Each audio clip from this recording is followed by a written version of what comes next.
मुअज़्ज़ज़ नाज़रीन कराम, खुदावंद यीशु मसीह के जलाली और खूबसूरत और अफजल तरीन नाम में खुदावंद का खादम नवीद मलिक आपकी खिदमत में आदाब बजा लाता है और खुदावंद का शुक्र अदा करता हूं कि उसने मेरे और आपके जीवन में आज एक और अनमोल और खूबसूरत वक्त बख्श दिया है कि हम उसके इस जिंदगी बख्श कलाम की खूबसूरत बातों को सीख सकें।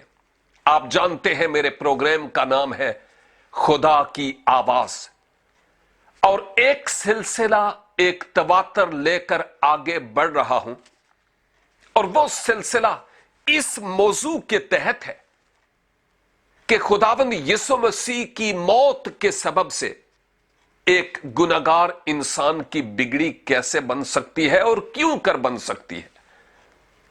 इससे पहले आपकी खिदमत में मैं 7 प्रोग्राम 10-10 मिनट के पेश कर चुका हूं।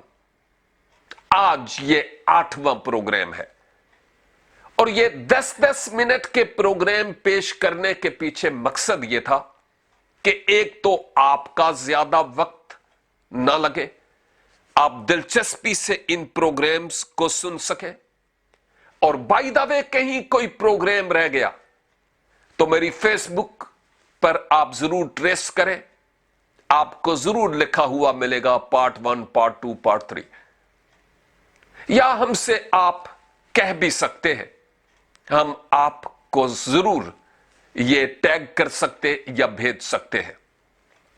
अब आज आगे बढ़ता हूं। आपकी खिदमत में मैंने ये बताया था कि अब या तो इंसान रब बन जाए पाकीज़गी के एतबार से, और ये तो हो नहीं सकता था, या फिर ये हो सकता था कि खुदा खुद बशर बनकर बशर के बीच में आ जाए और बशर का फिदिया और कुफारा बशर बनकर अदा करे। ऐसा होने के लिए किसी ऐसे बशर की जरूरत थी जिसकी अपनी जात में कोई ऐब और कोई गुनाह ना हो। मूसवी शरीयत के मुताबिक जो कुर्बानियां की जाती थी उनमें इस शर्त का पाया जाना लाजिम था कि वो बेऐब हों। आज भी जो लोग कुर्बानी करते हैं हर मुमकिन तरीके से कोशिश करते हैं कि ऐसा जानवर हो जो बेऐब हो। अगर कोई इंसान इस गुनहगार इंसान के लिए अपनी जान बतौर फिदिया या इवजी के तौर पर देता तो उस इंसान में यह बात पाई जाना लाजिम होती कि उसकी जात में कोई गुनाह नहीं है। अब इस धरती पर ऐसा इंसान आए तो कहां आए, क्योंकि कोई भी इंसान रास्तबाज और नेक नहीं जो हजरत आदम और बीबी हवा की औलाद में से है। यह बात मैं नहीं कर रहा, मैं अपनी तरफ से यह बात नहीं कर रहा, मैं खुदा के कलाम को बुनियाद बनाकर बात कर रहा हूं। और गुजरे प्रोग्राम्स में कई बार इस बात को मैंने दोहराया कि रब्बुल इज्जत जब इंसान पर निगाह करता है पूरे कुर्राए अर्ज पर, तो वो ये कह उठता है कि कोई भी रास्तबाज नहीं, एक भी नहीं, सब ने गुनाह किया और खुदा के जलाल से महरूम है। जब वो कहता है कोई एक भी नहीं, तो अगर कोई एक होता तो वो कहता कि एक है, लेकिन कोई एक भी नहीं था। जिस सबब से अब खुदा को गुनहगार इंसान के लिए, मेरे लिए और तेरे लिए मेरे भाई और बहन, खास इंतजाम करना पड़ा। और वो इंतजाम क्या था?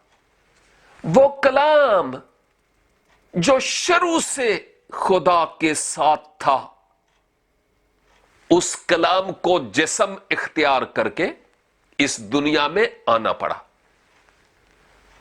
वो कलाम जिसके होने से ये आलम बने।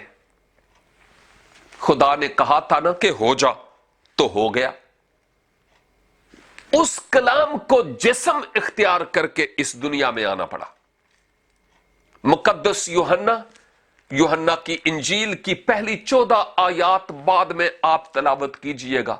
फरमाते हैं कि इब्तदा में कलाम था और कलाम खुदा के साथ था। जब से खुदा है उस वक्त से यह कलाम उसके साथ था और इस कलाम के वसीला से ही जो कुछ बना वो बना और कोई भी चीज इसके बगैर पैदा नहीं हुई।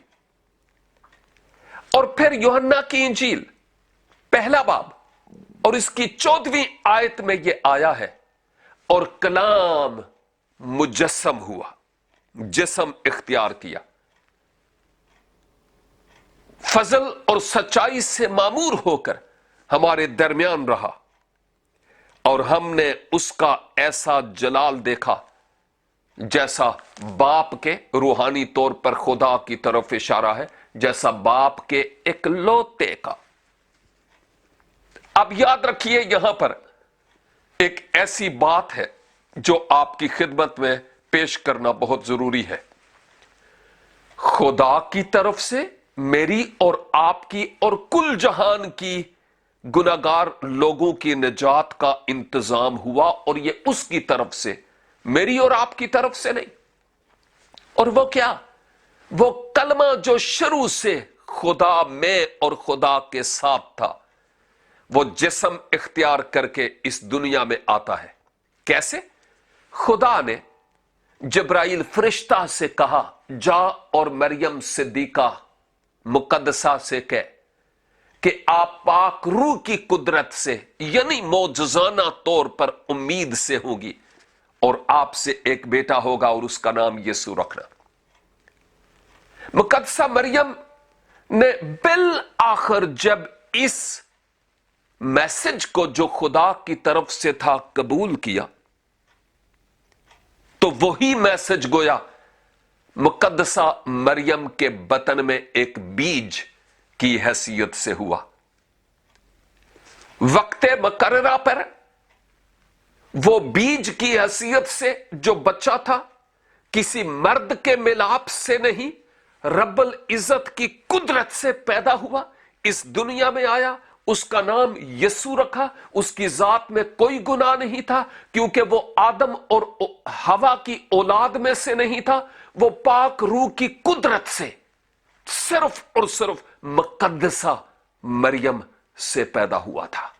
कलाम इस बात का शाहिद है।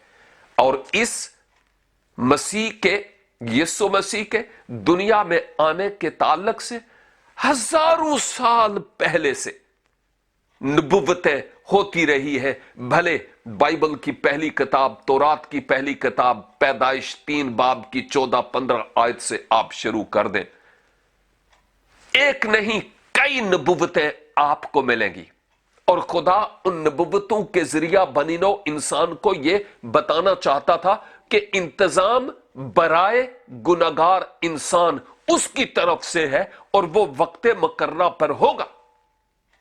फिर वो वक्त आया कि वही कलाम जिस्म इख्तियार करके इस दुनिया में आया। मसीहा इस दुनिया में पले बड़े और उम्र जवां, उम्र शबाब तक पहुंचे। मजहबी रहनुमाओं ने आप में बहुत ऐब ढूंढने की कोशिश की, लेकिन आपने डंके की चोट पर कहा, कोई है जो मुझ पर गुनाह साबित करे? कोई भी नहीं था जो सबूत के साथ कहता कि आपने फलां दिन यह किया। दूसरी बात जो मैं आपको बताना चाहता हूं, मसीहा बेऐब है, और जब वो इस दुनिया में आए तो आपने बताया कि इस दुनिया में आने का मकसद क्या है, मैं क्यों आया हूं। मरकस की इंजील 10 बाब और उसकी 45 आयत में मसीहा खुद फरमाते हैं कि मैं इसलिए नहीं आया कि खिदमत लूं, बल्कि इसलिए कि खिदमत करूं और अपनी जान बहुतेरों के बदले फिदिया में दूं। यह उनका मकसद था, इंतजाम इलाही था। और फिर क्या होता है, آج نہیں بتاؤں گا کیونکہ وقت اجازت نہیں دیتا. انتظار کیجئے میرے اگلے پروگرام یعنی نوے پروگرام کے لیے. دیکھتے رہیے پروگرام خدا کی آواز نوید ملک کے ساتھ. God bless you.